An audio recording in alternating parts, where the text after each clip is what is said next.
2 বছর পর জবটা ছেড়ে দিয়েছি। আসলে বাসায় কেমন যেন লাগছে নিজেকে, খুব অসহায়। মানে আসলে বুঝাতে পারবো না যে অনেকদিন পর জব ছেড়ে দেয় এবং বাসায় থাকে সে বুঝতে পারে।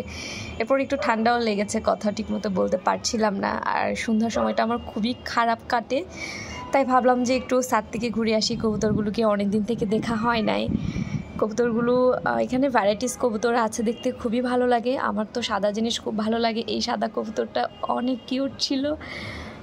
আর এগুলো না বসে বসে ডিম দিচ্ছিল, ছোট ছোট বাচ্চা হয়েছে, তো ভালো লাগছিল দেখতে। আসলে অনেকদিন পরে দেখলাম কবুতরগুলোকে।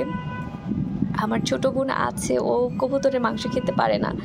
ও বলে যে এত সুন্দর একটা প্রাণী আমি কিভাবে খাবো, এত সুন্দর, আসলে এত কিউট, কোনোভাবে এদেরকে জবাই করে খাইতে মন চায় না।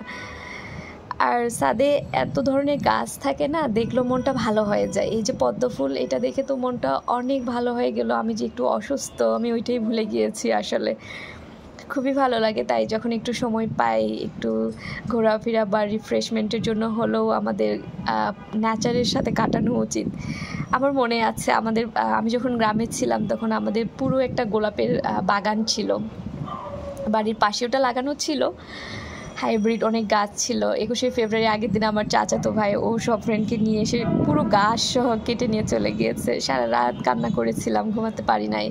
আসলে খুবই কষ্ট পেয়েছিলাম, কারণ তারা ফুল নিবে না, আমার কোনো প্রবলেম ছিল না, বাট তারা পুরো গাছ কেটে নিয়ে গিয়েছে।